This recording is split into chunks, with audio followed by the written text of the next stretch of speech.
Okay. Oh,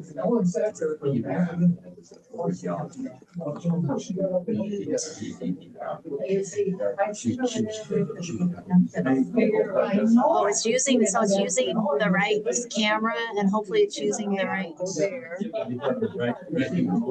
It should be getting the sound to the TV and the camera through there. Okay. All right.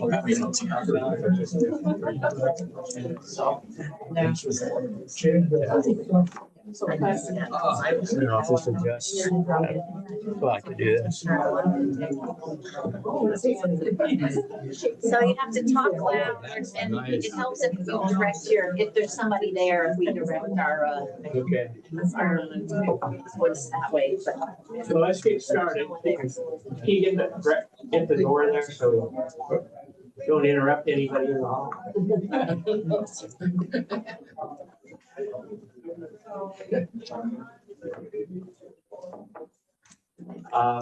This isn't going to take very long. It's just a quick update. Pastor, as you heard me say, Pastor Anna did arrive right around 4:30 last night, and she had, to our surprise, she let me know though a couple days earlier that she had a small U-Haul trailer with the last of the things that she didn't get in the big moving van.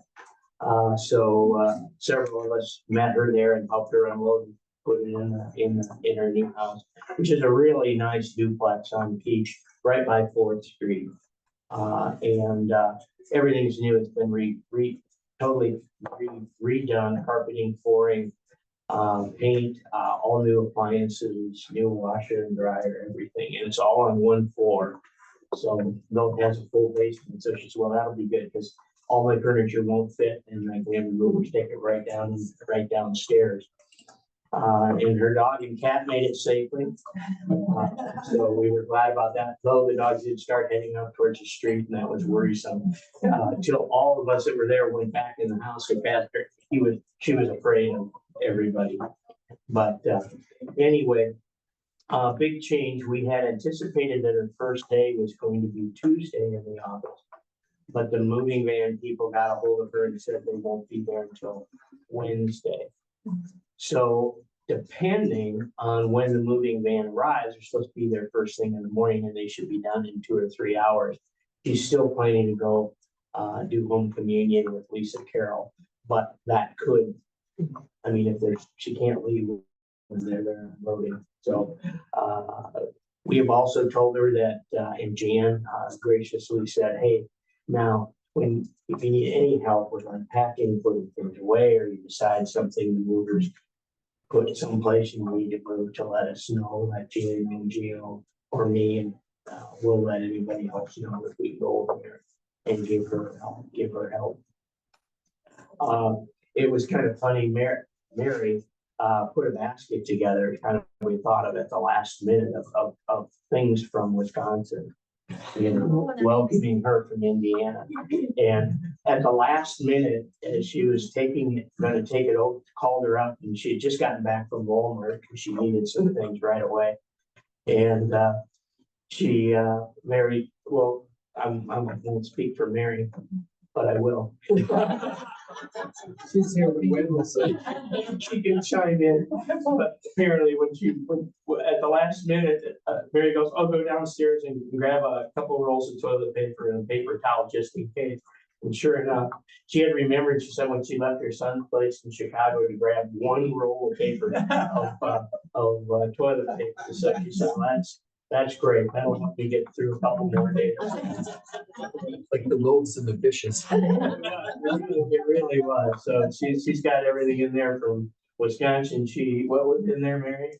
Lots of cheese. There were cranberry candies. There were crackers and sustenance. I threw in some soda, and I said, "Bottle of wine." And I said, "Yeah, I don't know what she drinks." I'm thinking, she's unpacking, it doesn't matter. She'd find it. She probably drink it, but we did not include the wine. Wisconsin should be beer. I know.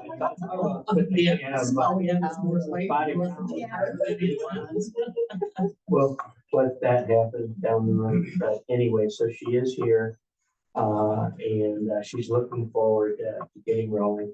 I sent an email this morning before church to several people who've been involved in this whole process and the church staff. And she said she'd welcome phone calls at any time, so start including her as things come up or you need her input.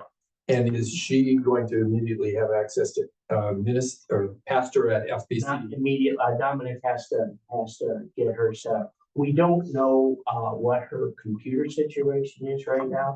Because I do know that she's an Apple person. So there may be some things that Dom needs to do to help that happen. So she has a home email address, but I didn't want to throw that. I did give that to the staff just in case I needed to do some things with her. But I thought if I roll that out, then people will start emailing her there instead of. Yeah. But that should only be a day or two. Okay. And did we have somebody come? Yeah. Sarah. Coming on time at 11, and so she. I will speak this way now. I am trying to think ahead of time. The search team will continue. We'll start dropping back, and other church committees will start working with her as they work with the pastor of worship and the deacons and the staff. So, but we'll still be here if there's anything needed, especially if maybe there's a bump in the road and somebody doesn't want to have to talk to somebody about something, give me a call and one of us will try to get things put to bed for you. Will she be doing our first session, our session meeting? She plans to, yes, At this point? yeah, and we really need her to because there are some things at Presbyterian that we can't do without her Right. presence moderating the meeting. So she'll have to be there. I mean, I told her about it. It's always a Tuesday, a fourth Tuesday of the month. Yeah. So I said you might want to start looking at the church calendar, which she did, and I think you're going to print out a recent copy of the church. The staff put together a whole notebook for her when she gets here. It has everything from the member directory to the personnel manual to committee roster, who's who, and so just things we thought, because there will be a day or two where she won't have access to some things. And it's an analog system with the turning of the pages, but sometimes that's the fastest way to get data, especially when you're new someplace. So that's been put together. So she'll have that. Everything that we do or that we've done, we want to work with the PNC as they begin their process, because there'll be so many things that we'll just need to redo again or just Just need a copy of. right. So the more we can get done now, the less effort will have to be put. And can you project a little more? Oh, a little more? Okay. Yeah, because. And that's usually not a problem for me. Okay, I'll talk a lot louder then. Both Jen and I have hearing problems, and it's difficult to understand. Yeah, especially, well, the acoustics aren't too bad here if you're talking loud enough. So, the PNC, last I checked a day ago, they have not met yet. They're trying to find a time when they can all meet once, and then after that, they're just gonna start meeting who can make the meetings, make the meeting. So, which is what we did. We just said, let's set meetings regularly, and if we can make it, we can make it, and if we can't, minutes will follow with the minutes, and we have to sit to it. If you don't make it, well, you'll probably have some new assignments. No. That is about all I have. Just always the goal was to keep everybody informed what was happening. And the one thing that I picked up in an interview, or that we picked up in one of the interviews with Pastor Anna, was she made a comment that when she first came to Evansville, Indiana, it was very lonely. And she said, I knew no one. And so you walk into a church and it's really your job. And so, there's always a hesitation, especially among the staff, because they do report as the head of staff to her, but just to have things to do. She enjoys one of her favorite things are high school musicals and plays and college musicals and plays. And going to concerts. We gave her stuff on the Grand Theater in Wausau and the Wood. And so she's got the welcome packet from Marshfield. But as you think about things, you know, and don't be afraid to call her up and say, hey, we're going to go down to Stevens Point and see a such and such. And give her a call, let her say, no, I'm really not interested in that. You know, but do include her as you think about it. I know she said, I welcome going over to dinner sometime. She is also the one who said when she gave us the idea, she said, you know, if Evansville had just had some small group gathering early on where I could, you know, 8 to 12 people where I could it's at church or at home, somebody's home, and you can just kind of have a little more in-depth conversations where it's small enough that everybody can hear questions that are being asked and answered, and try to get as big a variety as we can. I said, and she said, I would really, she was so shocked that we remembered that. And we have 3 of them already set up for her. And then, as I said in the announcement, the last 3 will let her and the hosts figure out a good time. So that way, it's convenient. It works into the schedules of everybody. I don't know what to expect. I don't have any expectations. It's been a long time since I've gone through a transition like this. So I will repeat again, Jan. Now I'm going to speak for you. I spoke for Mary. I'm going to be in trouble by tonight. But now, Jan made a really, when we were, because Pastor Anna was actually she what was it called in CLC? Where she self-nominated herself out. We'll use that word. We didn't even need to send her an invitation. She had already clicked the button and said, I'm ready to go with you guys. And you know, we went through 5 more. And in the end, the others just didn't even want to interview it, and we don't know why, but we just started with her and got to a point where, wow, should we really make a decision on her when we haven't even really considered anybody else? And Dave Colby said, you know, I've seen churches lose a good opportunity because they said, well, we can't just go with only one person to talk to. And then Jan hit us with this. She said, well, you know, why don't you tell them what you said? I said that we shouldn't hesitate. I said, we're dating Pastor Anna. We're not marrying her. The next minister, permanent minister, we're marrying. That process probably needs a little more thought, but we're dating her. And in 2 years is going to end probably. So, you know, we can have fun now, but and give an interim minister. That's right. It's actually kind of a rebound situation. Right. Sorry. I look at things weird. Laura, what's her last name? Grendel. Yeah, Grendel. She's not in here. She asked me a question, so she's talked to Pastor Anna already, getting ready for an article for our quarterly magazine. And she asked me if she knows she had children, but she said we didn't talk about it. Was she married? What? I said, no, she's been divorced for quite a while after they came back from Africa. The family did. That's when they ended up getting divorced sometime. But I said, she's not afraid to talk about it. I mean, even last night with those of us who were there to help her unload, she talked about her ex-husband who was a minister as well.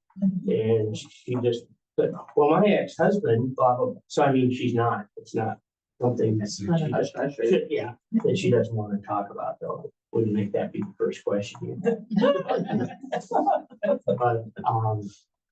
anyway, she's a very interesting person, especially, one last thing that I found impactful to me was I never thought about missionary couples with children overseas. And when they went overseas, they have a daughter and a son. And the daughter was 3 years old at the time, and the son was like 5 or 6. And everything was great. I'm just when they came back 5 years later, the 3-year-old was an 8-year-old and had no idea how to socialize with a community like ours, much less going to school, how to make friends at school, and how that all works. And she said that was tough on the kids. Really tough. And I said, well, too bad you didn't move to Marshfield right away. I'll tell you, when we brought a refugee family of 10 people in, the school system here in Marshfield was stellar with that whole process. So her daughter is just graduated from what's the big Purdue just graduated from Purdue. And her daughter graduated from Purdue and took a job on the East Coast recently, and her son is in the Navy with his wife and children, and he was just stationed at Great Lakes Naval Base, and so she didn't want to leave the Midwest. She wanted to be, as close as she could. Amtrak. Like that. That's what I said. You go catch the train in Green Bay or Toma. Toma. Actually, we do ours Dells, but they have a place to park. Yes. Couple of minor technical things, because she has a dog and a cat, if anybody has a pet that they might recommend to her. I'm sure it's gonna need some care. Down Bolt here. Okay. Castle Rock. And the same, we have a lot of funny people here, I would guess, maybe some recommendations. She's already, Mary started working with her on that, and she gotta be HIPAA stuff, so don't say too much. But I believe she has her doctors in place. I don't know about Dennis yet. Okay. And Dennis, if you want to get in the next year, you have to. Okay. Mary and I finally our dentist retired. Yeah. Here and we couldn't get another dental appointment. So we're now seeing a dentist in Rhinelander. Well, we have a cabinet there. So. That's a long night to get your teeth cleaned. Yeah, only Bruce really needs a root canal, so it's like, anyway. If she needs any help finding things in the clinic or the hospital, I might be able to. I think I think we talked about that with her, but yeah. Did you say she has a dentist? We don't, I don't know. She didn't have a dentist, it was just more medical for physicians to follow her, so I know that she had reached out and had looked at, and I gave her one recommendation for somebody that was still accepting new patients at the clinic. And she found, I believe she had landed on somebody that was in the Wausau area, for follow-up. Cause I know Sanford, okay. Depending on whatever, over Sanford on the 4th Street is wonderful. I like her a lot.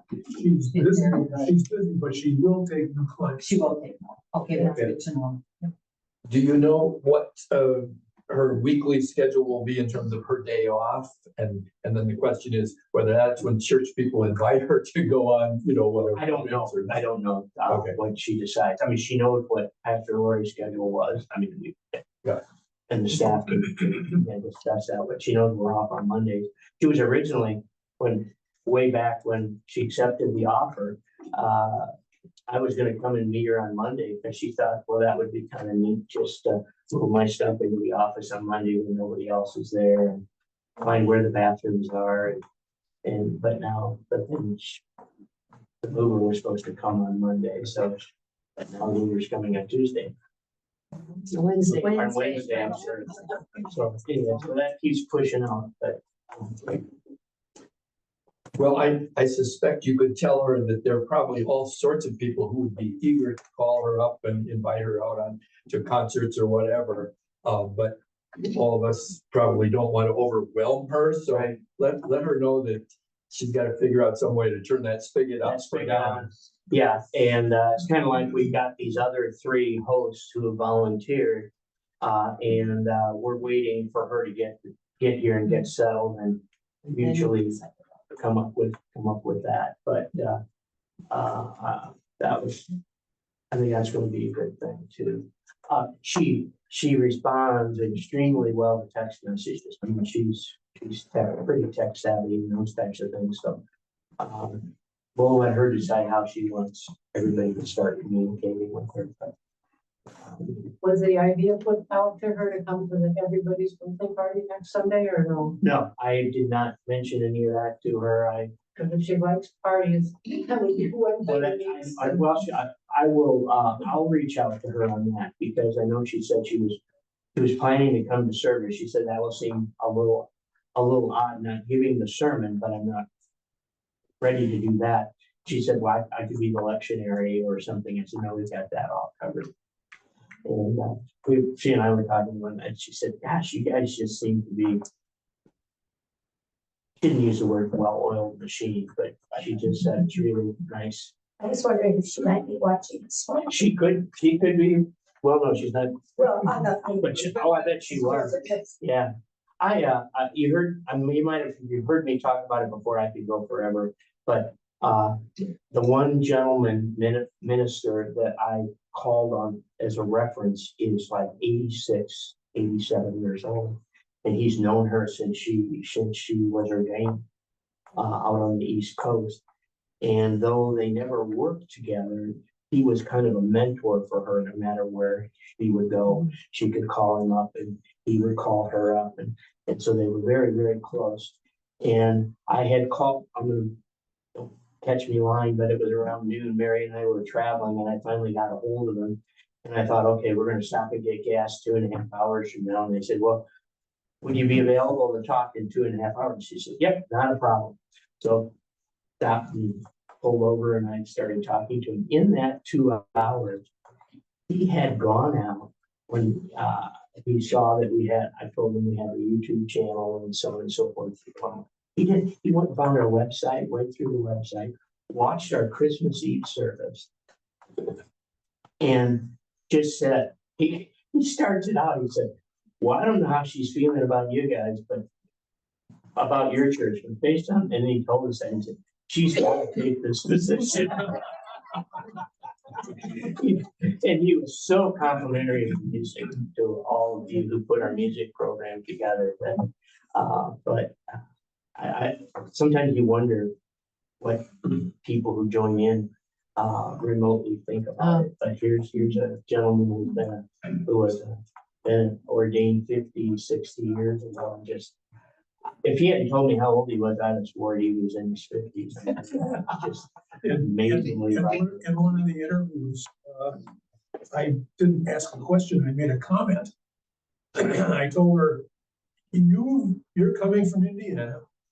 You've got experience in the East Coast and a number of other places. I said, we have lived in Indiana and on the East Coast and a number of other places. And Wisconsin's the best. So we've got to maintain that. Where did she come from? Indiana. Oh, yeah. A Evansville. little Potemkin village here. Right.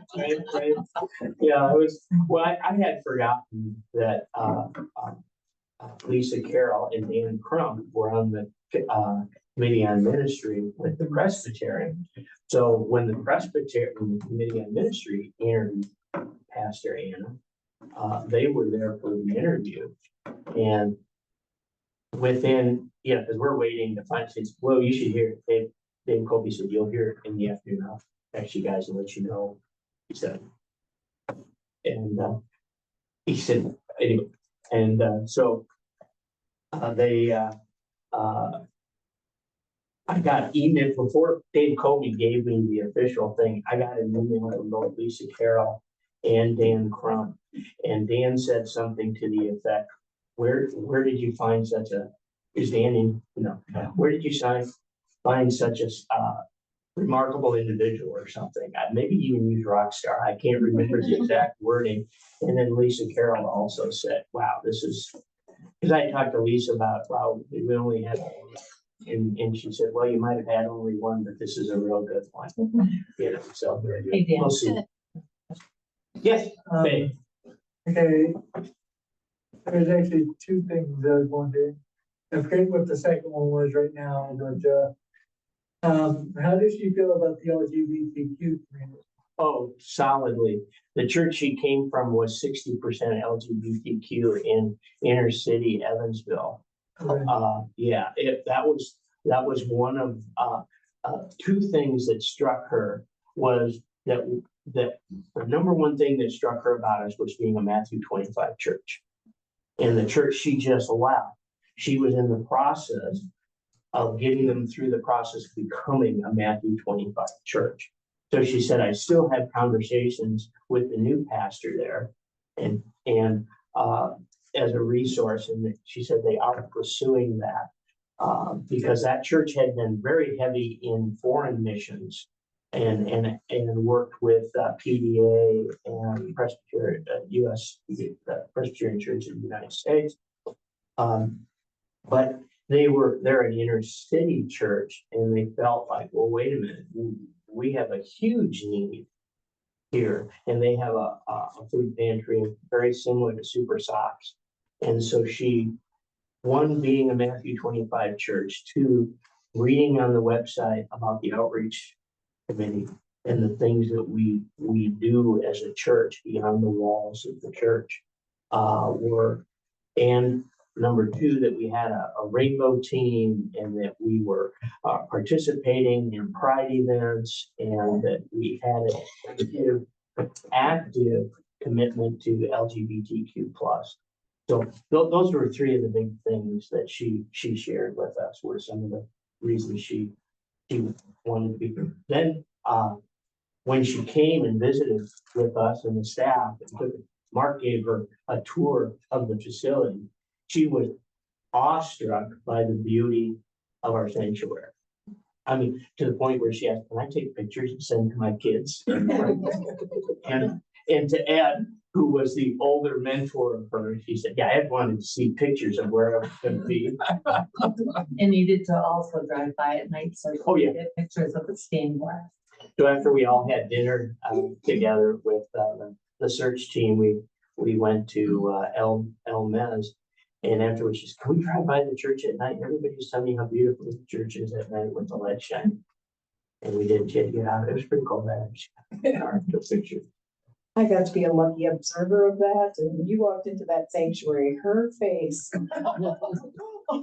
She was just all in awe. Really cool. If she needs someone to do a meal for her, I'm willing to help out with that. Okay, I will pass it along. Even if they. You need to sign up. I'll tell you what, Mary and I are going to have one of the events. And if you sign up for ours, I'll even make sure you get over to our house and back. Okay. Which one is it?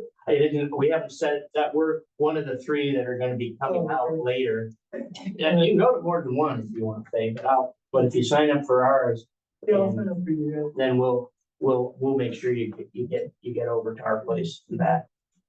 Just give me allergies or anything with the foods? Oh, I have no idea. She doesn't like seafood. Oh. Why would somebody? Well, there you go, right? She's allergic to it. That was the only thing she told me was if it comes out of the water, I don't eat it. She can take it home and do it. I do appreciate the fact that she had to go to Walmart because it had nothing to do with her own sustenance, but she had to make sure that the dog and the cat were taken. How about cheese curds? Well, we'll find out. We got it for cheese whips. Dan, Yeah. just outline. Oh, I'm sorry, Ed. I didn't see you back. I don't know what happened. I'm going for the search for a permanent replacement. Does that take a breather for a while? No, it should not. No. It should not. I mean, yeah. Bob's on it. They're trying to get their first meeting together, which is very hard right now at this moment.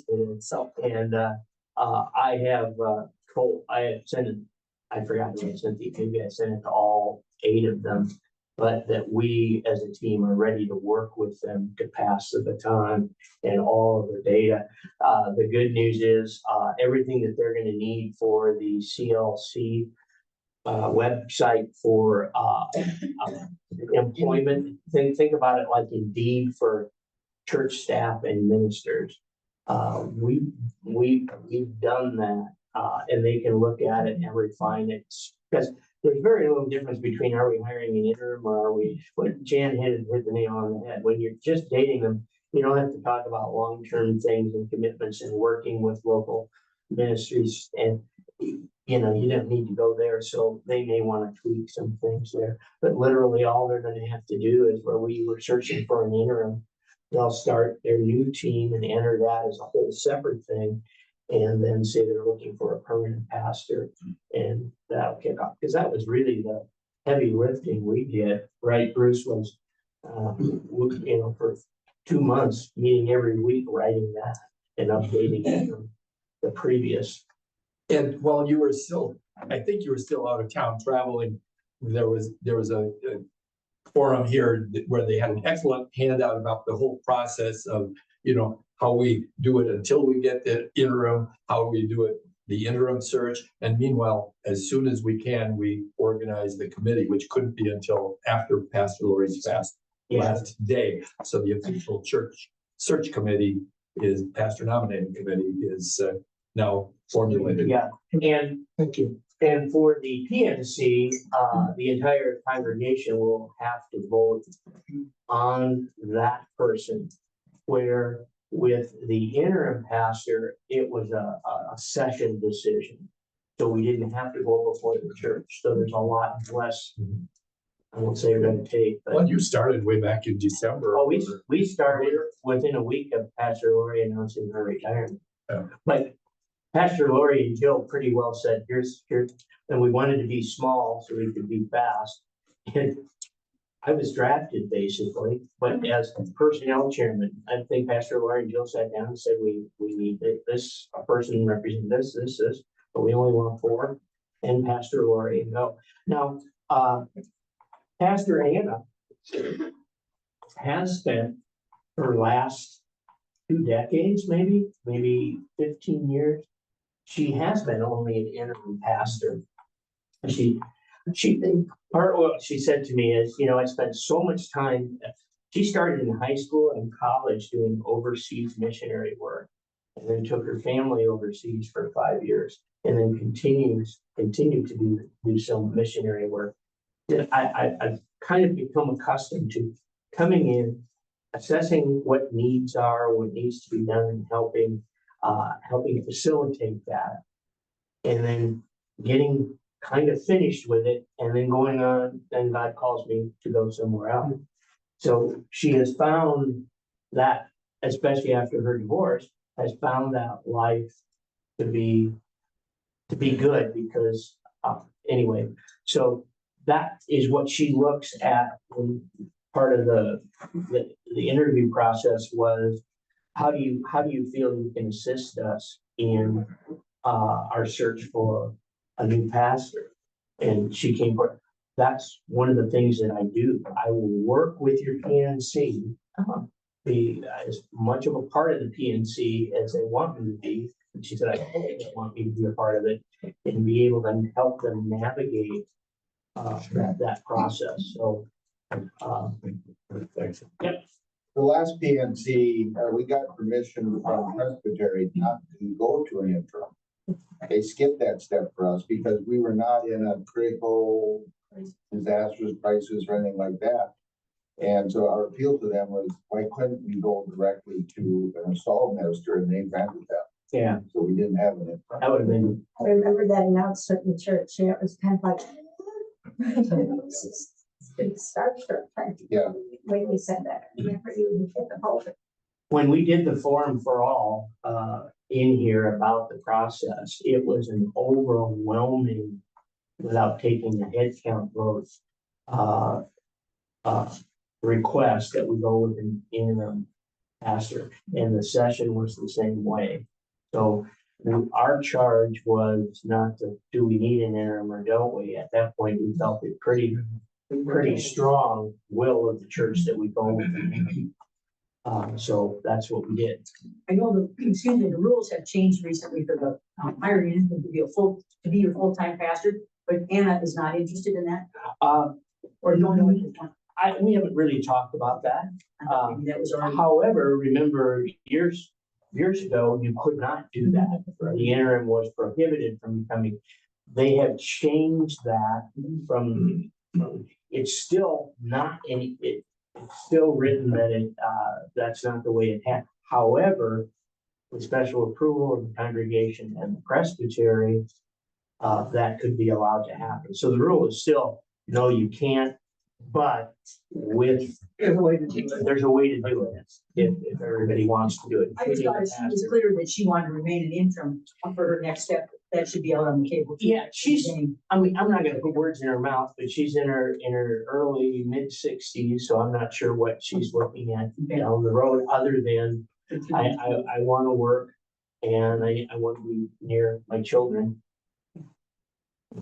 So Speaking about that sense that we did want to have an interim minister for myself, and I think perhaps other people, they felt our church is hitting on all cylinders, and to carry that momentum during the whole PNC process and have to keep working extra hours to fill the supply pulpit and all the things that the pastor takes care of. Having an interim come in and step into the role of full-time pastor during that would be very helpful. However, what an interim is normally facing is something where a pastor has left and there may be a certain sense of turmoil or needing to reconnect people who have drifted away or something. I don't think she's going to find a whole lot of dysfunction that she has to kind of address here. So she just can be a regular pastor during that time. And I think it'll be very efficient for us to keep the ball going. And we've got a lot of things, as Roger said from the pulpit today, we've got a lot of things we could be addressing outside the walls of this church. And we looked at it too and said, what are our needs? And it was like, okay, because you can hire interims who specialize in dysfunctional churches, divisions in a church. You just fired your minister. Now how do we pull the church back together? Or you're in financial crisis, finding more of a specialist in finance, or even we had one church that we got, the minister had a CPA, the interim that we had, so it was great. But anyway, so we looked at it and said, what is our greatest need for an interim pastor? And this was when we were interviewing before we started. And we felt our greatest was twofold. One, we need a good head of staff who can work with our staff, because Carmen and the staff it wouldn't be fair to them to go 10, 12 months and not have that support that they need on a daily basis. And number two was pastoral care. We are humming along on all cylinders right now. Let's keep that momentum going. But when we have a death, when we have a marriage, when we have a family in crisis, we need somebody with that expertise that we're not that we're missing, but that is as a trained professional in that area. And she is, as having managed a hospice care facility, and she's been a chaplain, and she even said that is one of the things that she enjoys doing, because it's a skill she has and she can impart it with people. And let's face it, the last church she went to, the minister of 27 years died suddenly. So the entire church was in a grieving process. And then she said within a month, one of the prominent families in the church lost a key family member to death. So it was becoming a dysfunctional church because they wanted to put things on hold. For example, they said, well, we can't possibly do communion with our youth when we're feeling this way. So they stopped their communion. She said, against her objections, they stopped. For 2 years, they stopped doing communion. And a 2-year period. Confirmation. Confirmation, I'm sorry, confirmation. I looked at, yeah. Yeah, getting old. But, so she was very interested. We had talked to her about the new, a little bit about the new confirmation program that Carmen has put together. Well, that he had spearheaded the effort to move in different directions to be more attractive to our youth and to their spiritual needs. And she's really looking forward to being a part of that again, she said, because I haven't had that for the last 2.5 years.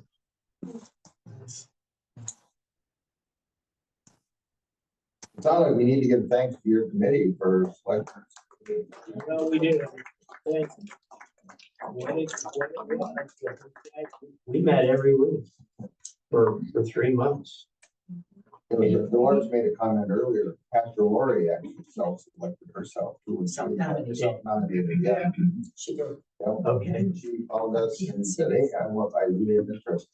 Yeah. But I have to say to people who may not recall or not have been here at the time, I think our mission statement was a strong draw. Our We Choose Welcome banner out there was a strong draw. You look at various programs we have, the strong music, I mean, like I said, I think we're hitting on all cylinders, and that sends a good message as we recruit people to help guide us along that path further. Well, and then we have to publish church statistics, which of course we gather for the presbytery every year. But to show a growth in both, not just a growth in membership, but a growth in revenue. I mean, now we still outspend our income. That's not to say but we're, we're on a level playing field. Every year we somehow manage to make everything happen. And that's when you're looking for a pastor, it's just, oh my gosh, I don't have to step into a church that has a $250,000 deficit and declining membership.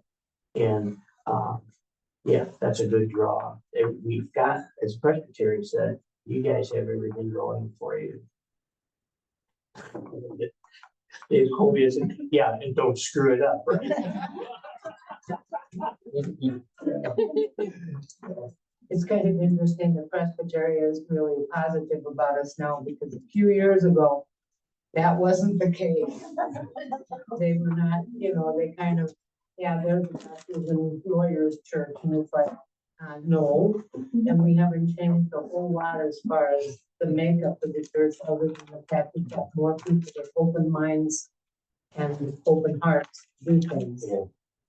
I was as tickled as Roger Keller was this morning with the number of children up on the. Yeah, that was great.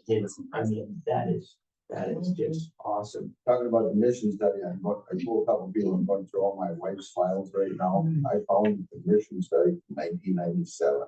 Oh, very thick packet. Yeah. And she loved that stuff. Yep. Word kicking over a word. It was wonderful. That was Roxy and Jill on our committee. I mean, I was just, we were putting things up on the screen, and sometimes I'd be typing along and they would go, "We spelled that wrong." I said, just let me get the thought. And then we'll come back and wordsmith it. Finally, I just said, "Jill, why don't you start doing that?" Yeah, it was, the team made it easy to do. The time commitment and I think we had the attitude that the better job we do and the more we meet will be done in the long term soon. So yeah, but even last night for moving, I just threw it out to a few people, and boom, everybody was able to be there. Roxy wasn't able to be there, and Bruce kind of joked with Jill. She and her husband had an annual meeting at the credit union earlier in the day, had to get back to Spencer for something. And then got there after the trailer was empty and everything was there. What did you say, Bruce? I told her one of my joys and the joys and concerns this morning was that Joe was able to come and touch one of the boxes. Well, I was telling you what the ones you have, trailers, I'm looking. Well, I'll tell you, Bruce is a workhorse. They went to open and unlock the front door and Bruce already had a handful. Nice. Well, thank you all. Thanks. Yeah, Yeah, thank you. for keeping us updated. Our dog is a three-legged dog whose name is Trinity. You have to love somebody who gave a three-legged dog Trinity. You know what? It's a Rescue dog. Yes, but I mean, from Rescue dog, a whatever. shelter dog. Sort of a ginger dog with a fluffy tail. We switched.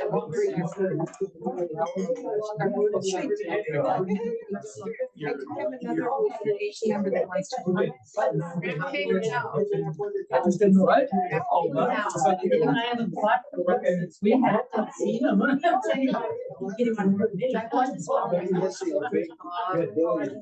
Feel like it's, you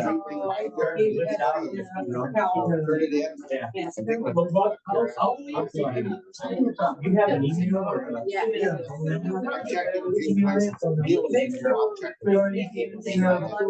Oh, it's in the, you're correct. Oh, I got it. Sometimes you're should be. and it is. I'll get a hold of. Yeah, I'll have it if I can. Yes. His phone number. Yeah. That way I can send you a text or. Has any interest in me? You know, because the truck's not there. Okay, then I'll do that. I'll write that there anyway. Right.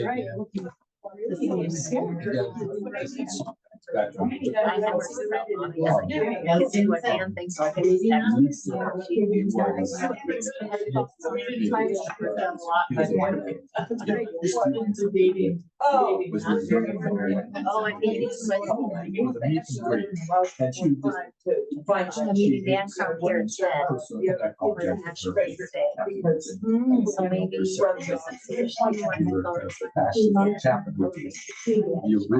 Or just. You really need to get. And Helen was copied on everything. I got. Sorry.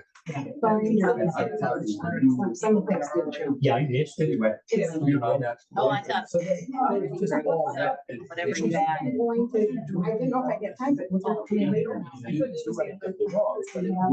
Personally, I think it would have been helpful. If Well, that's what I wondered. 3 days, you know, that we were interested in were up there. You know what I'm saying? That's why I think we should touch Available. base. Because Such like, a- not doing, you know, what, She sent me her. I'm sure she's got plenty to do, but Her original. like, probably not. I'm not sure the start date. I still had 2 remaining. You said 2 remaining? So, But that's, anyway, it was just. And why did just- you sell in a house which you didn't have it And I front? said, She's I her said, cell phone in the, You need to put yeah. directory. Yeah. I can Oh, okay. text you. Anyway, That would be awesome. yeah. so thank you. She didn't like me. Another question for you? No, no. Oh, sorry. No, you and I. Distracted. No, we still have to do meeting and then get some. What's nice, you don't got. Yeah, well, sorry. Instead of. Okay. We have the financial wherewithal to be able to just, you know, not have to touch that. So this is nice. Is this, Where do you turn off to go to Right here is where you, right here on this. that one there? Okay.